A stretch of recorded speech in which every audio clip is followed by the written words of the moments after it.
Feeling scattered.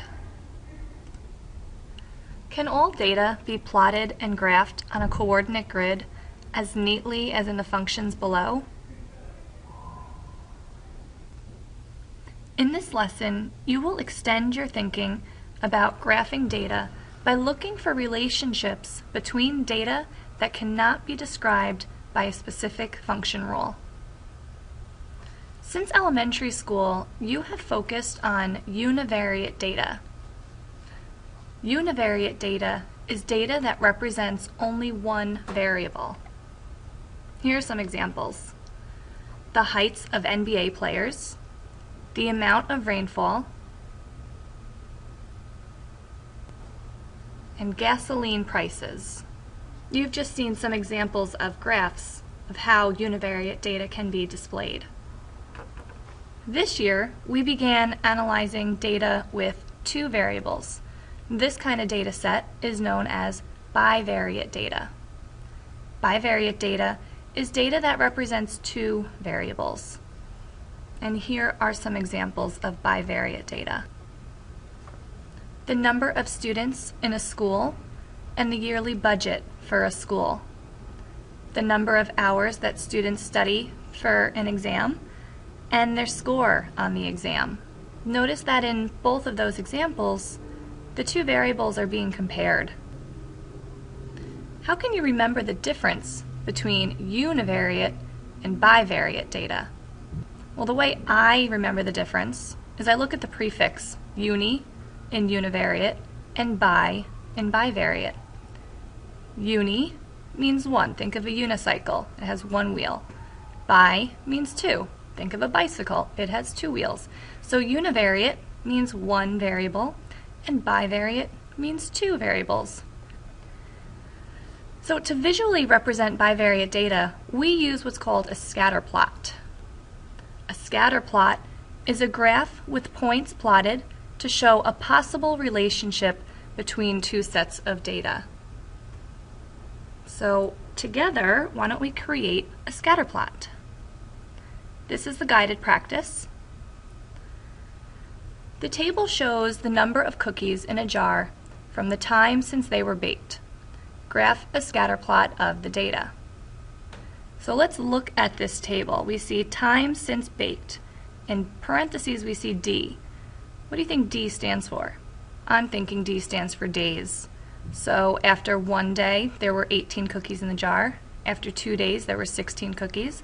After 3 days there were 10, and after 4 days there were 7. So we have to plot these 4 points on this grid, but before we can do that we need some information on this grid. First thing I'm thinking is the time since baked would be the x-axis because time is always independent. So right away I'm going to label my x-axis time since baked, if you could see that on the bottom. After I do that, I see that I have the points 1, 2, 3, and 4. Those 4 values need to be on my x-axis. So I want to spread them out evenly. So you'll see what I have here, 0, 1, 2, 3, and 4. 0 should always be at the origin. And then I counted 4 spaces, put a 1, counted 4 spaces, put a 2, 4 spaces, put a 3, and 4 spaces, put a 4. I'd like you to copy this down on your handout. Since we use time since baked as the x-axis, or as the independent variable, we'll use the cookies in the jar as the dependent variable, and that will go on the y-axis. And I see that my biggest value in my y values is 18. So I know that I need to go up to 18 in my grid. If I count 20 lines, 20 intervals all the way to the top. So I'm going to go up by 1, so that'll be looking like this. Now's the fun part. This is when we get to actually plot the points. So the first point I want to plot is 1, 18. 1 on the x-axis and 18 on the y. I'll plot that point right there. 2, 16 should be right there. 3 on the x and 10 on the y should be right there. And 4, 7 will be plotted there. So 7 is the only one that you don't see the 7 on the y-axis, but it's there. It's in between the 6 and the 8.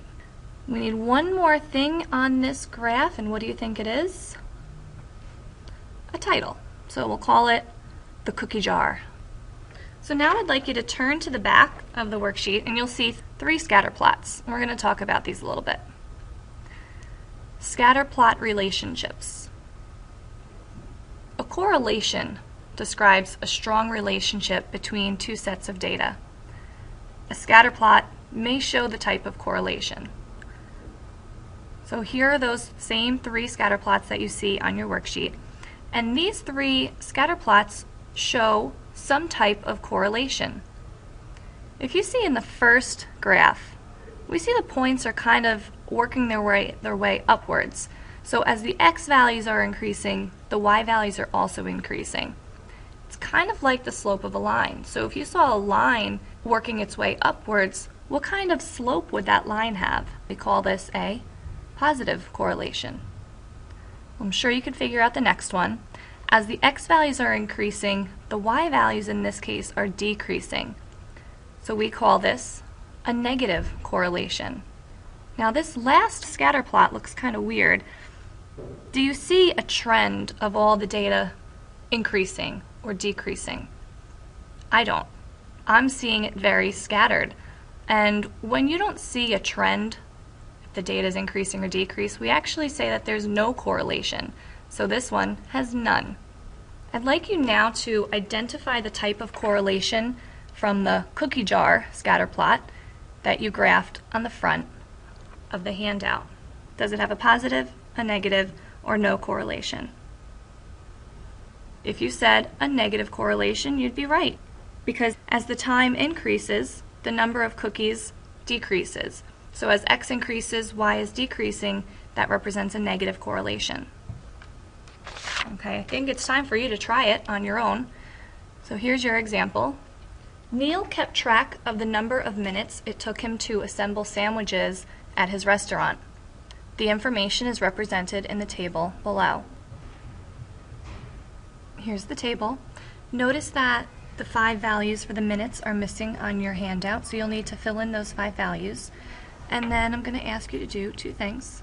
Number 1, graph a scatter plot of the data, just like we did in the guided practice. Included in that is labeling your axes, creating your intervals, giving your graph a title, and then of course plotting your 5 points. Then when you're done with that, I'll ask you to identify the type of correlation that you see. Remember, is it positive, is it negative, or are you not seeing a correlation at all? Pause the video, and when you're done, you can press play to check your answer. Are you ready to check your answer? Here it is. So in this table, the variables were actually switched around. The minutes, remember, is time, and time will always be independent, so that should always be on the x-axis.